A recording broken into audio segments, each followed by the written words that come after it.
12.5 में question number 3 में आपको ऑगमेंटेड मैट्रिक्स फॉर्म दी हुई है और उसको आपने एशिलॉन फॉर्म और रिड्यूस्ड एशिलॉन फॉर्म में चेंज करना है।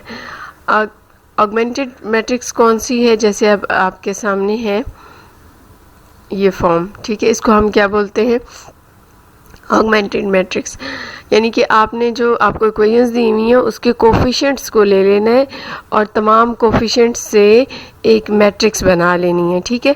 इक्वल के दूसरी साइड पे भी जो आपको नंबर दिए हुए वो भी उस मैट्रिक्स में आप लिख लेंगे और ये ऑगमेंटेड मैट्रिक्स बन जाएगी। लेकिन इसको अब आपने रिड्यूस्ड एशिलॉन फॉर्म और एशिलॉन फॉर्म में कन्वर्ट करना है।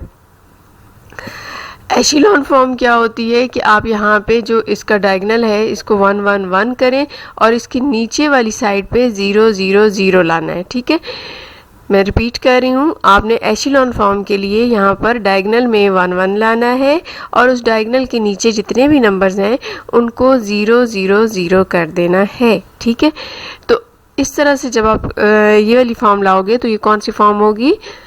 एशिलॉन फॉर्म। लेकिन जब आप नीचे भी 0 और 1 1 डायगोनल जो आपने 1 1 1 किया उसके ऊपर भी जब तीनों नंबर जो हैं वो 0 करेंगे तो वो क्या होगा? वो रिड्यूस्ड एशिलॉन फॉर्म बन जाएगी।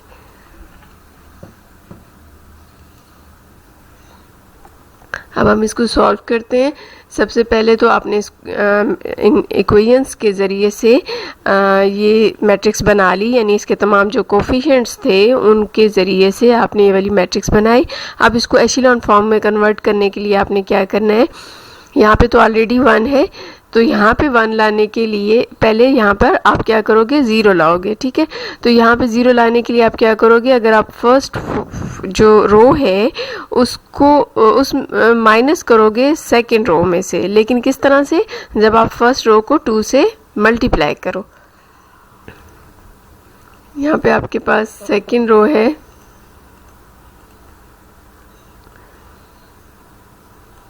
और जो फर्स्ट रो है उसमें आपके पास है 1, उसको आप 2 से मल्टीप्लाई कर लें, बल्कि आप ऐसे करें, इसको -2 से मल्टीप्लाई करते जाएं। -2 -4 माइनस ये प्लस हो जाएगा +4 एंड +2। अब आपने क्या करना है कि रो 2 में रो 1 ऐड कर देनी है। अब ये जो न्यू रो आई है इन दोनों को आपने ऐड कर देना। तो क्या होगा? -2 और 2 0 हो जाएगा, ठीक है। और 4 एंड 3 क्या हो जाएगा? 7। देन 4 एंड 1 क्या हो जाएगा? 5 और 2 एंड 1 हो जाएगा 3, ठीक है। नेक्स्ट आपने यहाँ पर भी 0 लाना है तो उसके लिए आप क्या करोगे?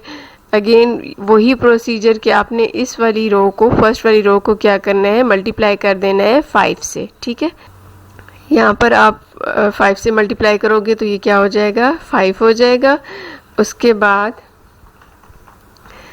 5 2s are 10, then again 5 2s are 10 and 5 1s are 5।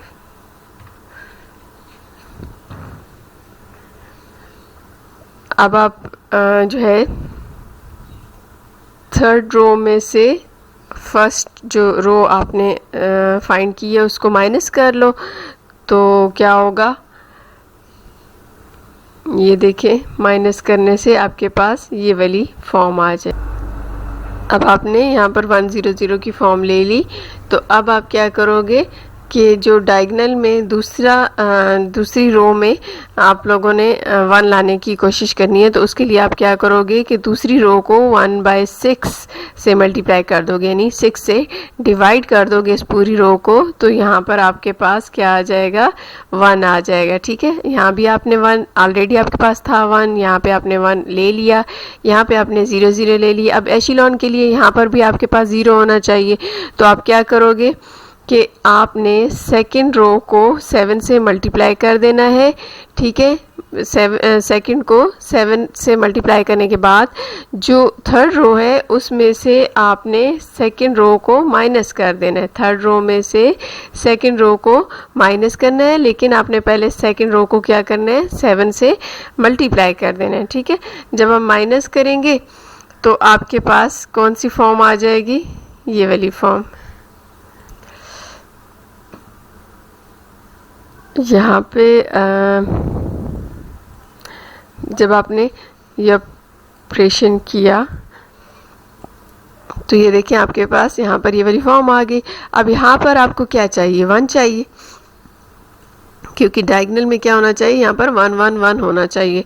सो आप यहाँ पर 1 लाने के लिए क्या करोगे, इस पूरी की पूरी रो को 6/19 से मल्टीप्लाई कर दोगे, ताकि ये 19/6 जो है वो 6/19 से क्या हो जाए, कैंसिल हो जाए, ठीक है। तो जब आप कैंसिल कर लोगे यहाँ पर 1 आ जाएगा, और इस तरह से आपके पास ये देखें ये वाली जो फॉर्म आ रही है, ये है आपके पास एशिलॉन फॉर्म, ठीक है। एशिलॉन फॉर्म में कन्वर्ट करने के बाद इसको दोबारा इक्वेशन की फॉर्म में लिखते हैं।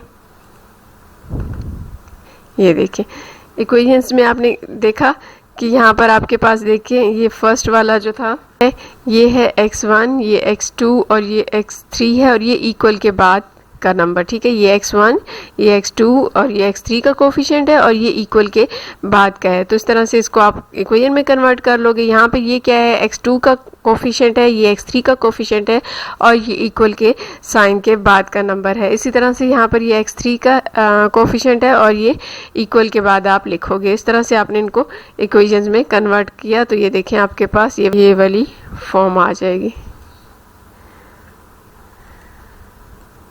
ये, ठीक है। अब यहाँ पे आपने क्या करना है कि जो x3 की वैल्यू है वो अगर आप यहाँ पे रिप्लेस कर दोगे तो आपके पास क्या होगा, x2 की वैल्यू आ जाएगी। और जब आपके पास x2 की और x3 की वैल्यूज़ आ जाएंगी तो x3 और x2 की वैल्यूज़ आपने इस वाली इक्वेशन में डालकर x1 की वैल्यू भी फाइंड कर लेनी है।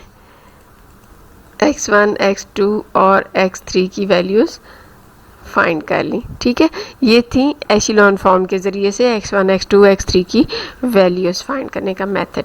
अब हमने क्या करना है, इसको रिड्यूस्ड एशिलॉन फॉर्म में कन्वर्ट करना है। रिड्यूस्ड एशिलॉन फॉर्म के लिए मैंने आपको बता चुकी हूँ कि डायगोनल से नीचे तो आप करोगे ही 0 0, जो कि आप कर चुके हो। अब आपने डायगोनल के ऊपर वाली साइड जो है उसको भी क्या करना है, कन्वर्ट करना है 0 0 में। तो आई होप कि ये आप कर लेंगे, क्योंकि जिस तरह से आपने नीचे कन्वर्ट किया है 0 0 में, इसी तरह से अब आप ऊपर भी कर लोगे। बस आपने ये चीज़ जहन में रखनी है कि रिड्यूस्ड एशिलॉन फॉर्म में ऊपर और नीचे आपने ज़ीरोज़ में कन्वर्ट करना है, ठीक है। जो भी ऑपरेशन नीचे के लिए कर चुके हैं उसी तरह से वही स्टेप्स फॉलो करते हुए, मीन्स के वही मेथड यूज़ करते हुए आपने डिफरेंट स्टेप्स को फॉलो करते हुए ऊपर भी 0 0 और नीचे भी 0 0 लाना है, और दरमियान में क्या करना है 1 1, यानी कि इसको आइडेंटिटी मैट्रिक्स में कन्वर्ट कर देना है, ठीक है। तो जब आप ये कर लोगे तो फिर तो बहुत ही सिंपल और बहुत ही इजी हो जाएगा। किस तरह से, फिर आपके पास ये क्या है, x1 है और ये इक्वल टू दिस, मीन्स कि x1 की वैल्यू ऑटोमेटिकली आपके पास आ चुकी। ये x2 का कोफिशिएंट था तो आप x2 इसको लिखोगे, और ये इक्वल टू दिस, तो इस तरह x2 की वैल्यू भी आपने फाइंड कर ली। ये x3 का कोफिशिएंट था और ये इक्वल टू दिस, तो इस तरह आपने x3 की वैल्यू भी फाइंड कर ली, ठीक है। Don't forget to like and subscribe the channel for more educational and informative videos.